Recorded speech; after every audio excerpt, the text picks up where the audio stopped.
Hello everyone! Today I'd like to talk about Hylics.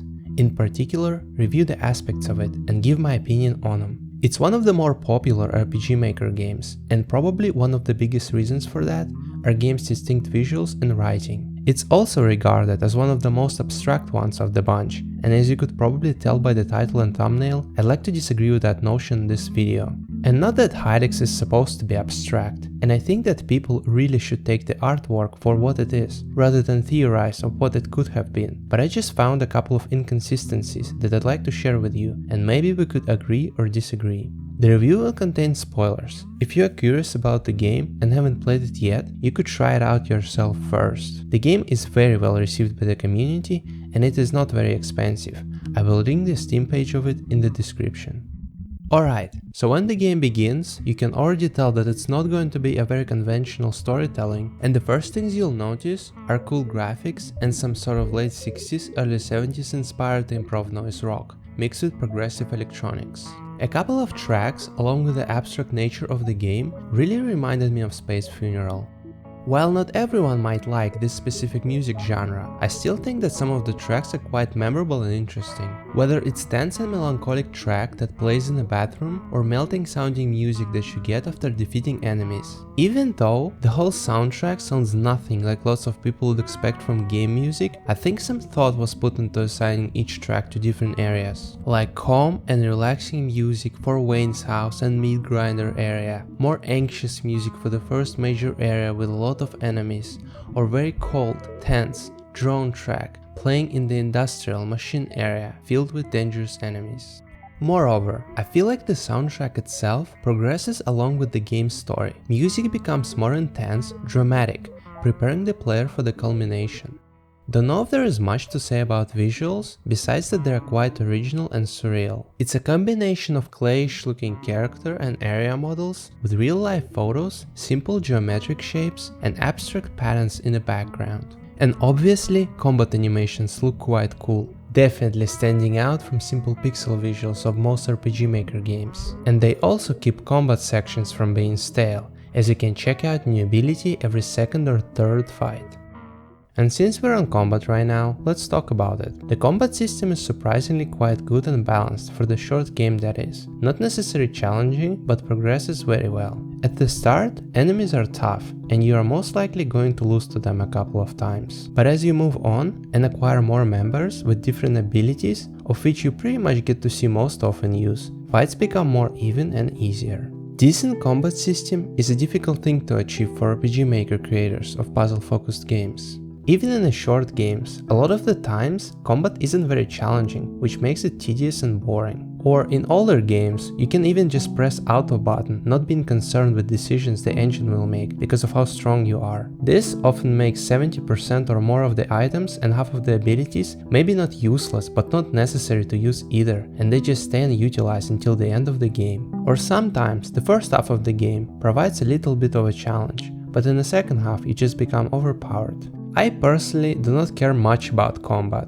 Usually, in a lot of modern story-driven RPG Maker games, combat is secondary if exists at all, and games are more about writing and atmosphere, which includes music and game sprites. But if you decided to include combat, then it becomes a part of the game, and if you don't refine it, it becomes dull, and you just wish you could skip it, because all it does is worsening your experience. That being said, Hylics' combat system stays pretty fresh throughout the whole game. You still have to think whether you can fight the late game enemies or not, and the final boss Gibby is pretty challenging as well, especially if you don't allocate responsibilities to each party member for what they are good for. Even though there are only 4 members, some of their spells and stats are different, but they are all useful each in their own way. Like some deal more damage with spells than auto attacks. Vayne, for example, even though seems to be somewhat of a main character, feels like the utility party member based on his stats. But all of that I just said about combat applies only if you do not overfarm the enemies and just progress naturally, skipping enemies that you don't need to fight. Fighting every single enemy you can see makes the combat very easy very fast, which is for you to judge whether it's an issue or not.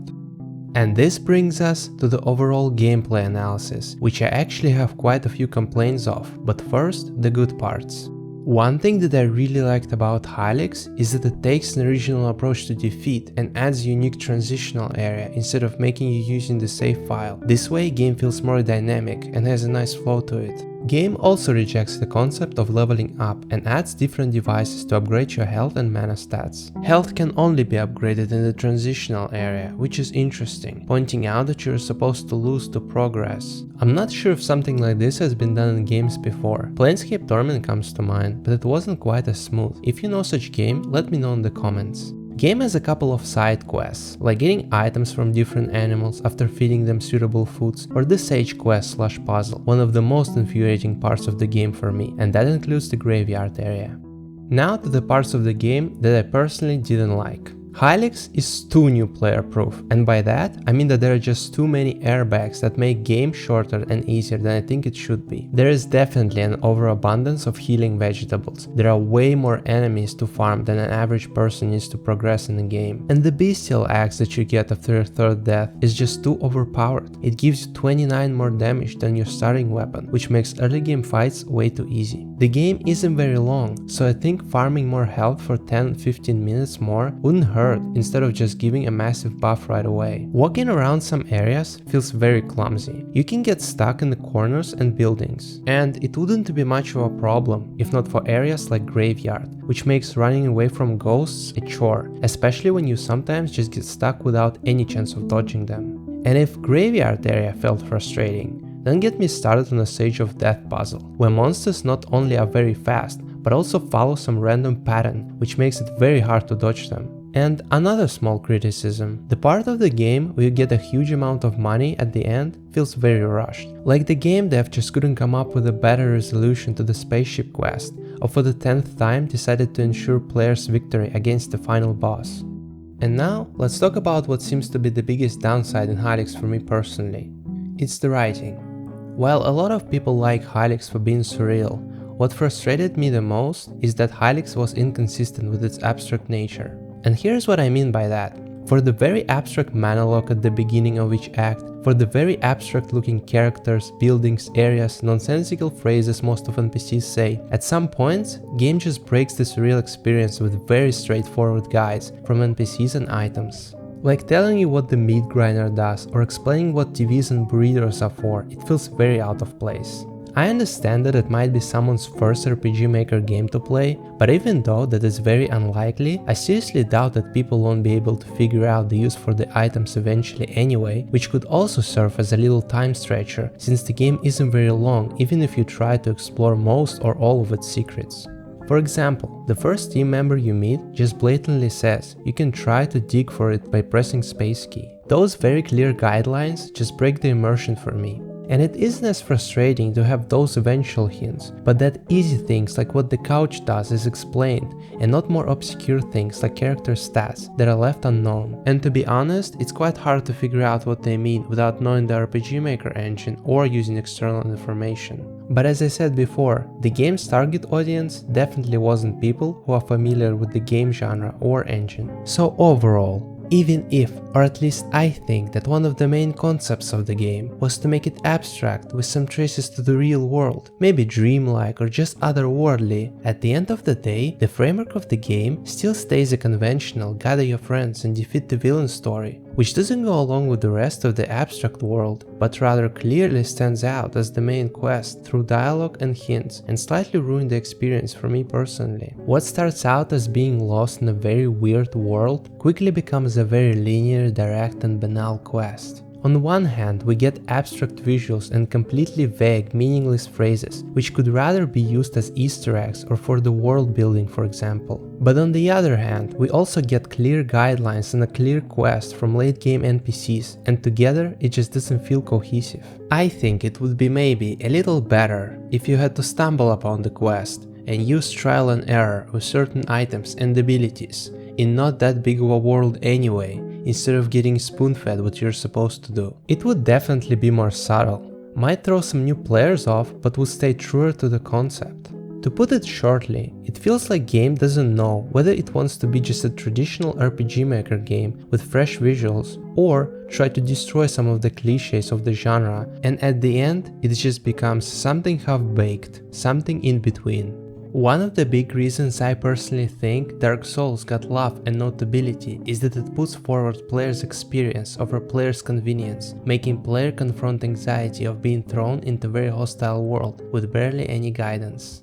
From the nice parts of the writing that I can mention, I think the music room is a nice addition to the game. Showing all of the foes together in a room adds the possibility that this whole game is just a stage play, and all characters gather up afterwards to hang out and listen to the music. I'm not sure if this was the intention or not, but this is how I interpret it. Also, Wayne's house keeps getting more kittens throughout the game, gives the in-game world a feeling that life goes on in it. And to conclude, overall Hylics feels rather a little unrefined, from very uneven writing to a couple of locations that are a little bit too empty or don't serve much purpose. Cool and original art style definitely lacks some sort of framework or direction for what I feel like whole game project was trying to accomplish. That being said, game definitely stands on the upper echelon of the genre. And as I said in the beginning, if you were enchanted by the game's graphics or music, you should definitely check it out and decide for yourself what you think about it. Anyway, that would be about it. Thank you very much if you made it this far in the video. I'm very interested in what anyone who's watching this video think about my review. It is my first video and I really am open to any criticism, from something technical like sound volume to the content itself. Write in the comments if you agree or disagree with something I've said, and leave a like if you think the video was good. I will try to make more reviews of other different games. The next one is probably going to be one of my favorites, Space Funeral, followed by some other RPG Maker games.